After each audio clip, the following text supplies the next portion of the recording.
I've been really busy the last couple of days, and I'm currently working on a first impressions. So today is another gaming news video so we can fill the in-between until my next first impressions. Now the information I have isn't too exciting, but this first one is for us Dragon's Dogma fans. The original Dragon's Dogma was released for the PS3 and Xbox 360 the day before my graduation, so of course I went to graduation after pulling an all-nighter, but that game had some of the best combat ever. It was like Monster Hunter on steroids, allowing you to climb on monsters and stab them in the head, but now Monster Hunter has that feature just a few years later. And it was a really good game, and if you haven't played it, a PC port was released not too long ago, so you can try it now or go pick it up for cheap on an older console.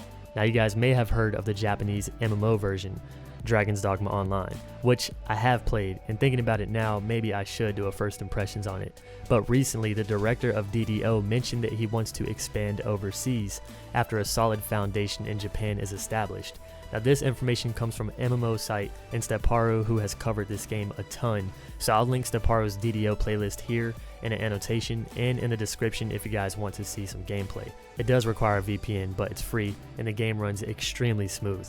But the reason I didn't enjoy it too much is because the world is instance, not just that reason, but once you go out into the instance world to quest, if you don't have any friends, it's just very lonely. But maybe I'll get back into it and bring a few of you guys along.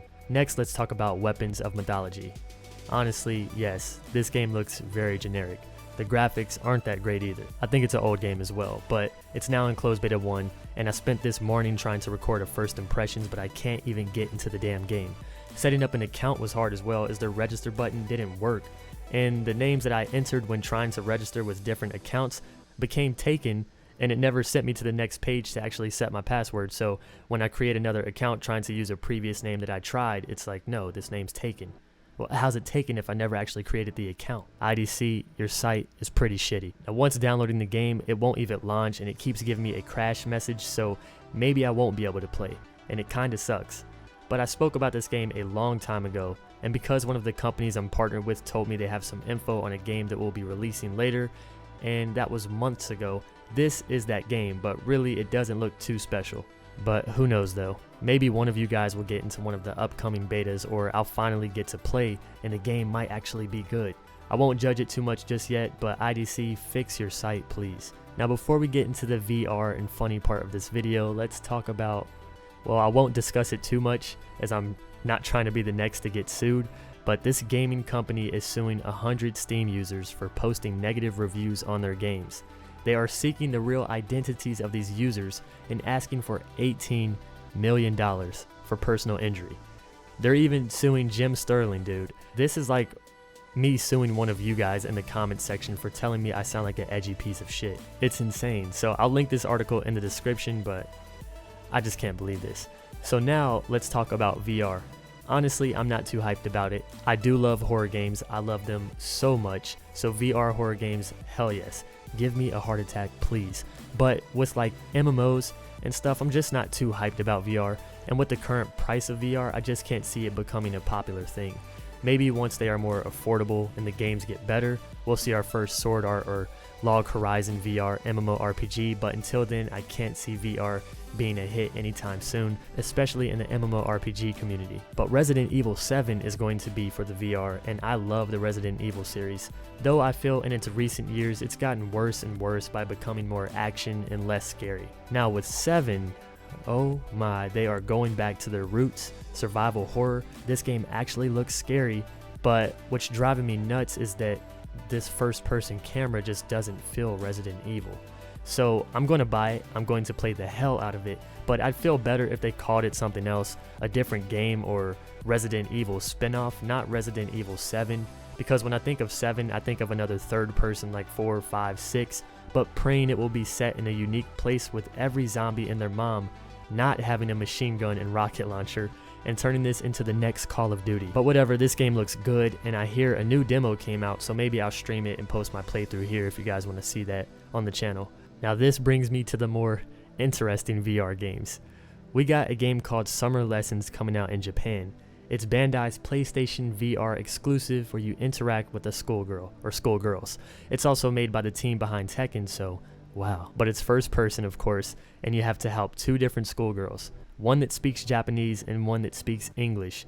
You shake your head yes or no to interact and answer the girls' questions, and you can watch them read from their textbooks. Come on, dude. I know in Japan there are men that actually have relationships and a crazy amount of emotional attachment to their 3DS waifus. I've even watched documentaries on this. Now, while that would be seen as extremely weird here in the US and people would call you a freak, it's more common there, even though I'm sure women are still a bit weirded out by it, but virtual girls are like a major thing in Japan. Now, I don't know if this game would come here to NA or EU, but if it's just you watching a schoolgirl and shaking your head, what the hell, man? I wonder why people would buy this game. And then you have Dead or Alive Extreme 3. Now, I know why people would buy this game, but in DOA you can watch these girls, look at them from different angles, even touch them, and this shit is just super perverted, and it also supports a heart-pounding attention feature. Now, when you touch the girls, you might get a reaction, and just watching this guy play this game made my day. But you know what? I'm gonna watch it again.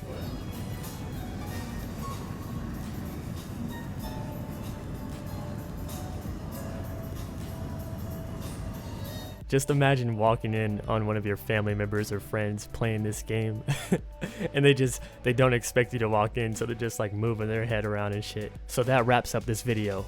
With Revelation, I'm kind of waiting until CBT to start making guides again, just so I can make sure the information I give out is accurate.